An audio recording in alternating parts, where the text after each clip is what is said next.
नमस्कार दोस्तों, विद्यासागर के YouTube चैनल में पुनः आपका स्वागत है। हम लोग इस समय कोरोना वायरस के महामारी के बीच हम लोग ऑनलाइन क्लास कर रहे हैं और एक त्रिकोणमिति का हम लोग एक एक पॉइंट, एक एक क्वेश्चन बारीकी से हम लोग उसका अध्ययन कर रहे हैं, हल कर रहे हैं। इसी कड़ी में हम आज त्रिकोणमिति के अगले क्वेश्चन की तरफ चलेंगे। पिछले क्लास तक हमने आपको बेसिक त्रिकोणमिति पार्ट 1 और त्रिकोणमिति अनुपात पार्ट 2 का अध्ययन करा चुके हैं। पिछले क्लास में हमने प्रश्नावली 8.1 का क्वेश्चन नंबर 1 और क्वेश्चन नंबर 2 वीडियो का जो पार्ट 3 था उसमें आप अध्ययन किए थे और वीडियो के पार्ट 4 में आप प्रश्नावली 8.1 के क्वेश्चन नंबर 3 और 4 का अध्ययन कर चुके हैं।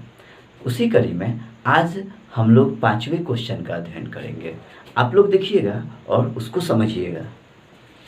देखिए 5 नंबर क्वेश्चन कर रहा है कि यदि सेक थीटा बराबर 13/12 हो, सेक थीटा बराबर कितना हो, 13/12 हो, तो अन्य सभी त्रिकोणमितीय अनुपात परिकलित कीजिए। मतलब सिर्फ 6 गो त्रिकोणमितीय अनुपात है, आप जानते हैं, जिसमें से एक दिया हुआ है आपको, जो है सेक थीटा बराबर 13/12।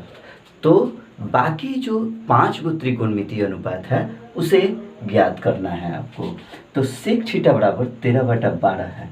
आप जानते हैं कि सब एक समकोण त्रिभुज में काम की जाती है। किसमें? एक समकोण त्रिभुज, मान लीजिए ए बी सी है, इसको मान लिए थीटा। तो यहाँ दिया है सेक थीटा बराबर 13/12।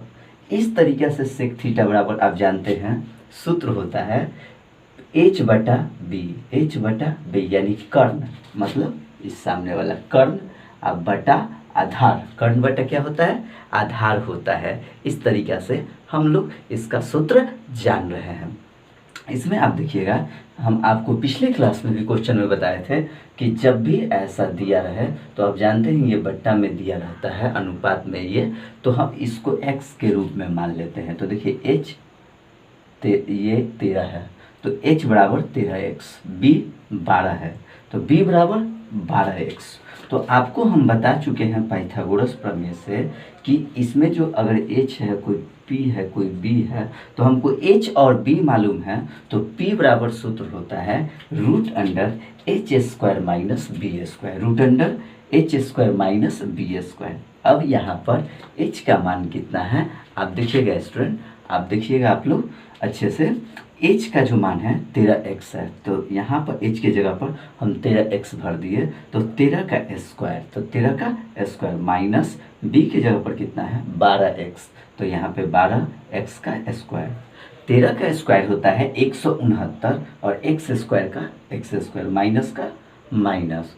12 का स्क्वायर होता है 144, x स्क्वायर का x स्क्वायर। अब 169 में से 144x को हम स्क्वायर को घटा देंगे, तो 169 में से 144 गया, कितना हुआ 25x स्क्वायर, 25x स्क्वायर। अब देखिएगा यहाँ पे 25 को हम लिख सकते हैं 5 गुने 5, और चूँकि x स्क्वायर है तो 5x इंटू 5x यानी 5x गुने 5x। तो रूट के अंदर अगर 2 गो रहता है तो एक बाहर निकल जाता है, तो आप देखिए यहाँ पे क्या आ गया, यानी p बराबर 5x आ गया। इसमें कह रहा था कि अब देखिए आपको एक त्रिभुज में हमको p भी मालूम चल गया, b भी मालूम है और h भी मालूम है। तो कह रहा है कि एक दिया है त्रिकोणमितीय अनुपात और बाकी जो 5 त्रिकोणमितीय अनुपात है इसके अलावा वो आपको ज्ञात करना है। तो देखिए, इसलिए साइन थीटा बराबर आप सूत्र से जानते हैं p/h यानी लंब बटा कर्ण होता है। लंब बटा क्या होता है? कर्ण। अब p का वैल्यू कितना है ध्यान दीजिएगा, यहाँ पे अभी आप निकाले हैं 5x, तो 5x, और h का वैल्यू कितना है 13x, तो यहाँ पे 13x, x से x काट दिए, कितना हुआ 5/13, 5 कितना हुआ 13। अब देखिएगा cos थीटा क्या है, cos थीटा, तो cos थीटा बराबर सूत्र क्या होता है b/h। b का मान कितना है 12x, यानी b मतलब आधार, बटा कर्ण। तो ये है b बराबर है 12x, तो यहाँ 12 भर दिए, और h बराबर कितना है 13x, तो 13x भर दिए, x से x कट गया, 12/13 आंसर आया इसका। इसके बाद हम लोग देखते हैं टेन थीटा बराबर p/b, यानी p का मान कितना है 5x, p का मान 5x, और b का मान 12x, कितना है 12x, x से x कट गया, x से x कट गया, तो कितना है 5/12। इसके बाद देखिएगा ये कॉट थीटा है, क्या है कॉट थीटा, कॉट थीटा बराबर इसके जस्ट 10 के उल्टा, यानी ये है लंब बटा आधार, तो ये हो गया आधार बटा लंब, यानी b/p। तो यहाँ b है 12x, b कितना है 12x, p कितना है 5x, अब x से x कट गया, अब देखिए 12/5, 12/5 हो गया। अब कॉसेक थीटा देखिएगा, क्योंकि सेक तो आपको दिया हुआ है, अब कॉसेक थीटा बराबर h/p, यानी कर्ण बटा लंब, तो कर्ण कितना है 13x, कर्ण कितना है 13x, और p कितना है 5x, तो x से x कट गया, तो 13 बटे कितना आया 5। इस तरीक़ा से जब क्वेश्चन में कह रहा था कि यदि सेक थीटा बराबर 13/12 हो तो अन्य सभी त्रिकोणमितीय अनुपात ज्ञात कीजिए, अन्य सभी त्रिकोणमितीय अनुपात ज्ञात कीजिए। तो आप देखिएगा इस माध्यम से हमने क्या किया कि बाकी जो त्रिकोणमितीय अनुपात था उसका हमने मान ज्ञात कर लिया इस तरीक़ा से। इसके बाद ये 5 नंबर क्वेश्चन था, कितना क्वेश्चन था, क्वेश्चन नंबर 5 था। हमें समझते हैं कि आपको ये क्वेश्चन अच्छे से समझ में आ रहा होगा, आप समझ गए होंगे। ओके, चलिए हम लोग चलते हैं अगले क्वेश्चन की तरफ, जो कि क्वेश्चन नंबर 6।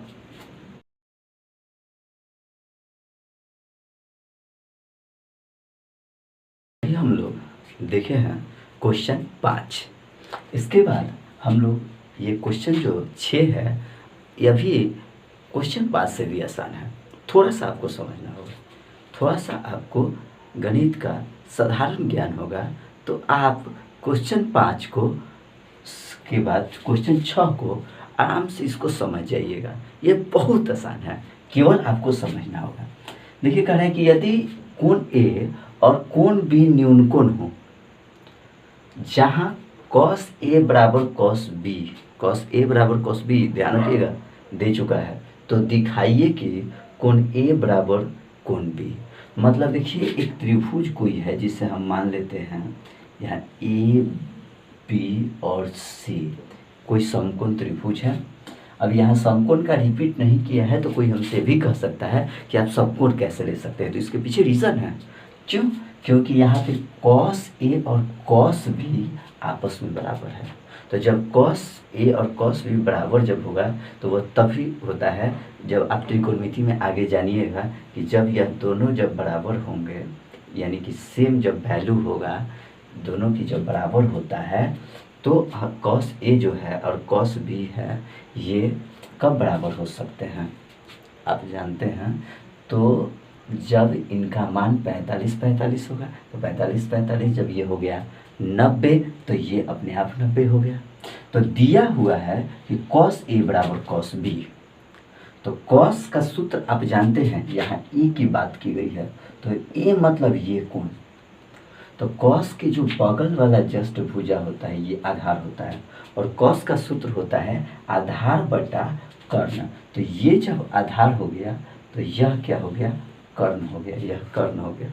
अब देखिएगा आधार बटा कर्ण, अब कॉस बी, तो कॉस बी मतलब ये कोण का बात हो रहा है, तो कॉस बी में हम देखें तो आधार बीसी है, क्या है आधार बीसी है, तो बीसी बटा ए बी, तो ए बी जो है ये है, तो आधार बटा यानी कि कर्ण, तो बीसी बटा ए बी। अब हम यहाँ चाहें तो यहाँ ए बी से ए बी खत्म, लेकिन आपको समझने के लिए हम इसको ये इधर डिवाइड में है तो इधर मल्टीप्लाई में लाए, यानी गुना में, तो ए बी से ए बी कट गया, तो ए सी बराबर बी सी, तो ए सी बराबर देखिए ए सी ये हुआ और बी सी ये हुआ, ये दोनों के दोनों आपस में क्या हो गया बराबर हो गया, दोनों के दोनों आपस में क्या है बराबर है। बहुत आसान है समझिएगा। तो यह दोनों त्रिभुज के क्या है, त्रिभुज की दो भुजाएं हैं, यह दोनों त्रिभुज की क्या है दो भुजाएं हैं। तो ज्यामिति से एक नियम कहता है, ज्यामिति से आप नियम पढ़े होंगे कि हम जानते हैं कि किसी त्रिभुज की बराबर भुजाओं, किसी त्रिभुज के बराबर भुजाओं के सम्मुख कोण भी आपस में बराबर होते हैं। तो अभी देखिए, जब ये और ये यानी बराबर हैं तो क्या ये कोण और ये कोण बराबर नहीं होंगे? ये प्रमेय है, आप क्लास 9th में इसका अध्ययन किए हैं। कहता है कि किसी त्रिभुज के बराबर भुजाओं के सम्मुख कोण बराबर होते हैं। तो आपने यहाँ बराबर भुजा हो गया, इसके सम्मुख कोण ये दोनों हुए, तो दोनों आपस में क्या हो गए सर? बराबर हो गए, इसलिए ये क्या हुआ? दोनों प्रूफ हो गया। तो किसी त्रिभुज के बराबर भुजाओं के सम्मुख कोण बराबर होते हैं। इसके बाद हम चलते हैं अगले क्वेश्चन, और क्वेश्चन नंबर 7 की ओर। समझिएगा आप लोग, क्वेश्चन नंबर 7 कितना आसान है।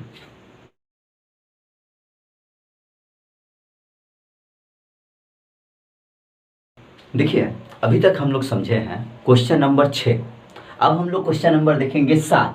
तो क्वेश्चन नंबर 7 क्या है? तो क्वेश्चन नंबर 7 आसान है क्वेश्चन, आपको केवल उसका कंसेप्ट अच्छे से समझना होगा। देखिए, 7 नंबर क्वेश्चन कर रहा है, यदि cot थीटा बराबर 7/8, तो 1 नंबर क्वेश्चन उसमें है 1 + sin theta into 1 - sin theta बटा 1 + cos theta into 1 - cos theta. दूसरा नंबर में है, आप देखिएगा, cot² थीटा का मान ज्ञात करना है। यानी ये दिया है तो इन दो क्वेश्चन का आपको मान ज्ञात करना है। अब देखिए, cot थीटा बराबर 7/8 दिया हुआ है, और इस तरीका से हम लोग cot थीटा बराबर जानते हैं b/p, यानी कि b/p मतलब आधार बटा लंब। अब देखिएगा, b बराबर, माना कि b बराबर 7x और p बराबर 8x। अब पाइथागोरस प्रमेय से कहता है, समझिएगा, h बराबर √p² + b²। तो p मतलब 8, तो 8x²।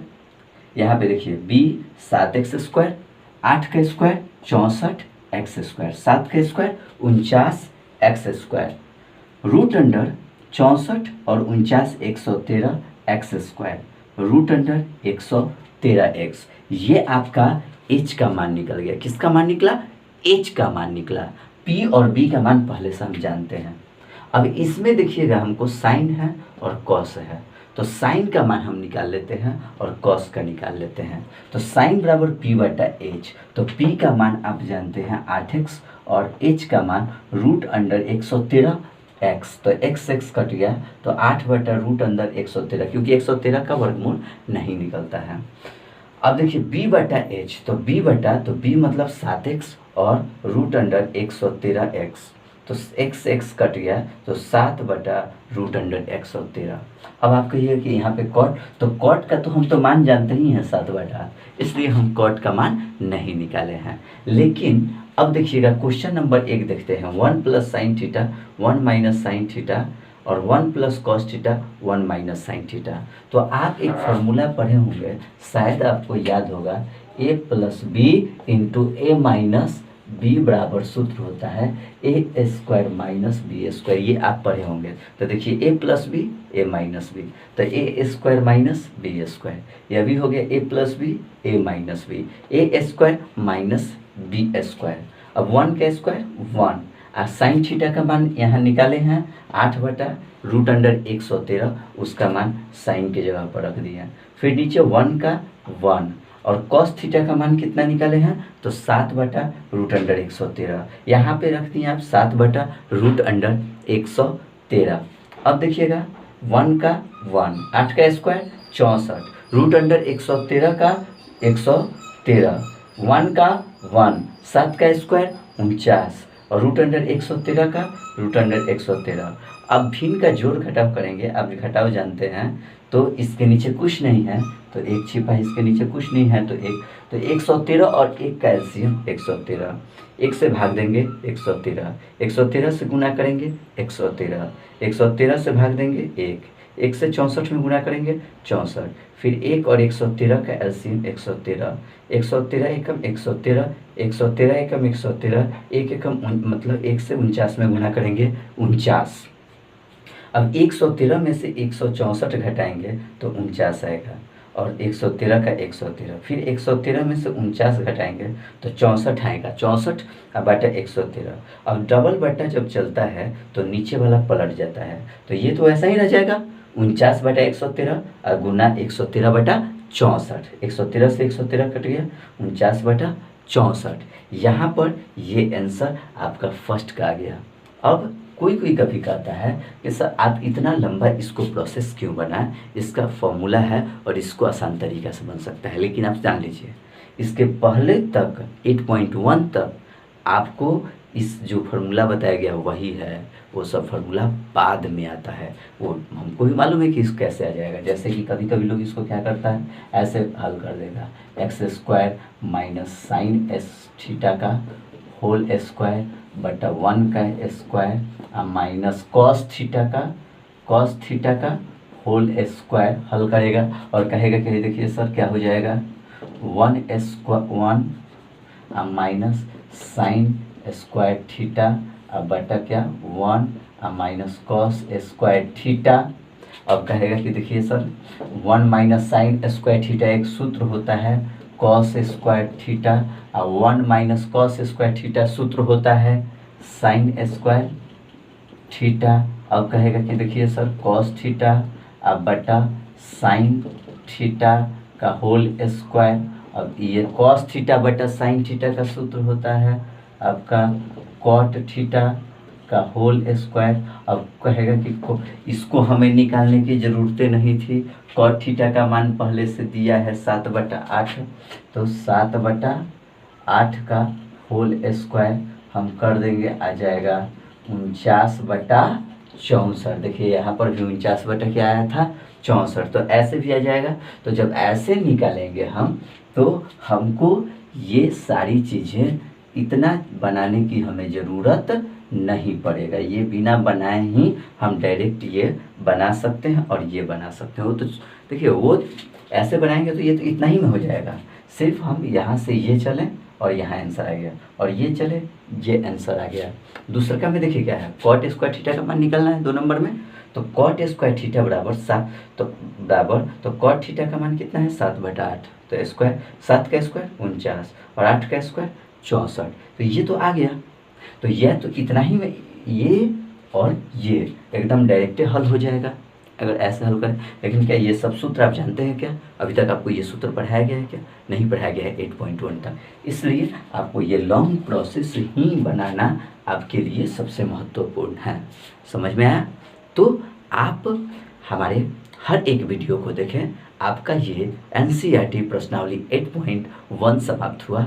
आप हमारे चैनल से एक एक पॉइंट जुड़े रहें। हम आपको एक एक पॉइंट मैथ्स जो है क्लास 6 से लेके कंपटीशन तक का एक एक मैथ हम आपको बेहतरीन तरीक़े से प्रयास करेंगे, कोशिश करेंगे कि आपको समझा सकें। ये मेरा दावा है कि आपके साथ कि जब हम कंपटीशन के एडवांस मैथ में जब हम प्रवेश करेंगे तो एक उसका एक अलग ही लेवल होगा, जिसके बारे में आप देखिएगा हमारे उस सब सारे वीडियो में। लेकिन अभी आप क्लास 10th के स्टूडेंट हैं, आप लोग अभी इस क्वेश्चन को आप समझें। 8.1 का पूरा सोल्यूशन हुआ। आप ये जो चैनल है आप अभी जब तक लॉकडाउन में हैं आप पढ़ते रहें। आप मेरे चैनल को सब्सक्राइब करते रहें, शेयर करते रहें, लाइक करते रहें। हमें भी तो मालूम चले कि आप कितना घर पे बैठ के पढ़ाई कर रहे हैं। जय हिंद, नमस्कार।